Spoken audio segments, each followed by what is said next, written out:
Okay, so question number 2.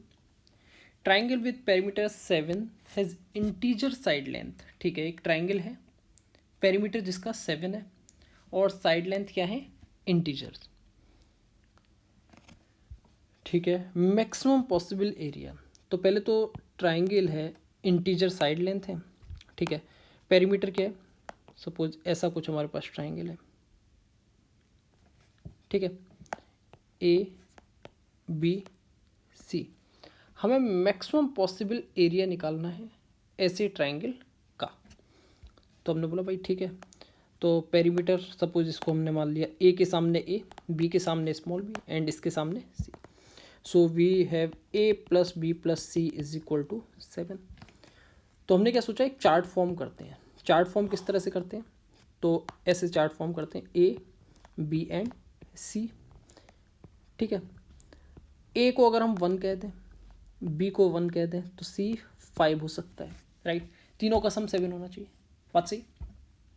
फिर हमने बोला ए को 1 कह दो, बी को 2 कह दो, सी को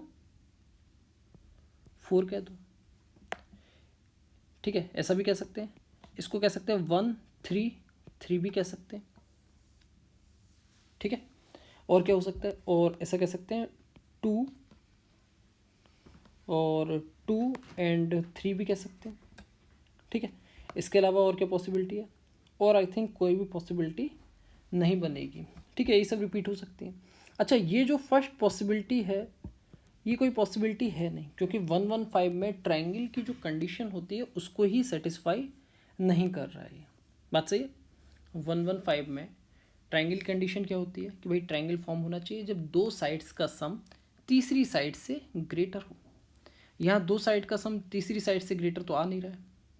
ठीक है, तो ट्राइंगल फॉर्म नहीं होगा. तो इसलिए फर्स्ट वाली पॉसिबिलिटी कैंसिल. और यही बात सेकंड वाली पॉसिबिलिटी के लिए भी कह सकते हैं कि भाई दो का सम तीसरे से ग्रेटर नहीं आ रहा है. ठीक है, तो सेकंड वाली पॉसिबिलिटी भी कैंसिल हो गई. अब थर्ड वाली पॉसिबिलिटी देखते हैं. थर्ड वाली पॉसिबिलिटी 1 3 3, दो का सम तीसरे से ग्रेटर है क्या, एक बार चेक करते हैं. तो 1 + 3 ग्रेटर देन 3 ऑब्वियसली है. ठीक है, ऐसे ही सेकेंड थिंग के लिए, उसके लिए भी बोल सकते हैं 3 + 3 ग्रेटर देन 1 है, बिल्कुल है. तो यहाँ ये ट्राइंगल की कंडीशन को सेटिस्फाई कर रहा है. ठीक है, ट्राइंगल इनइक्वलिटी को सेटिस्फाई कर रहा है, ऐसे कहना चाहिए. इसी तरह लास्ट वाला, तो ये और ये दोनों सेटिस्फाई कर रहे हैं. मान लो हमने इसको फर्स्ट पॉसिबिलिटी, यहाँ से हम Δ1 और यहाँ से Δ2 एरिया कैलकुलेट करेंगे. ठीक है, जो मैक्सिमम होगा उसको कंसिडर कर देंगे. ठीक है भाई, इंटीजर साइड लेंथ था इसलिए ऐसा लिया. अब Δ1 क्या आएगा, फॉर्मूला है s × s - a, s - b, s - c. ये डेल्टा का फॉर्मूला है, हमें Δ1 की बात करनी है. ठीक है, तो Δ1 में s क्या हो जाएगा, तीनों का सम दैट इज 7, तीनों का सम अपॉन 2, राइट, दैट इज 7/2.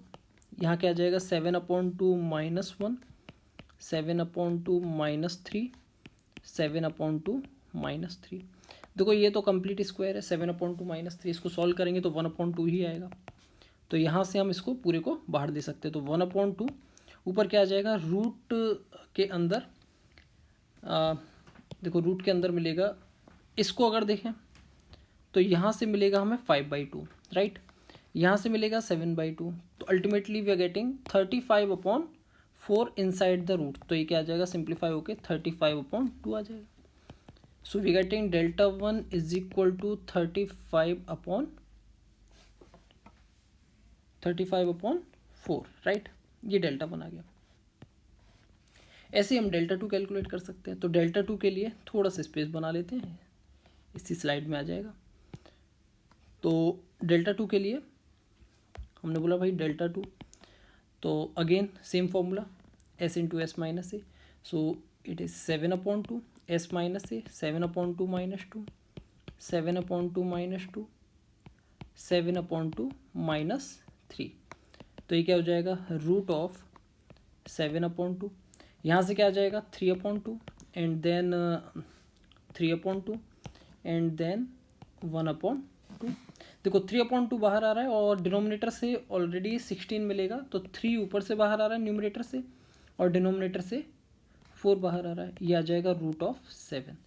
तो अगर इन दोनों में कंपेयर किया जाए तो ये कुछ इस तरह से लिखा हुआ 1/4 √63 लिखा हुआ है, ये Δ2। Obviously Δ2 is greater than Δ1।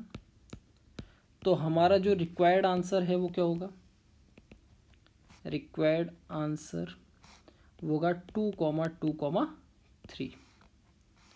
ठीक है, और मैक्सिमम पॉसिबल एरिया पूछा हुआ है, तो उसके हिसाब से जो एरिया आ जाएगा वो आ जाएगा √63/4।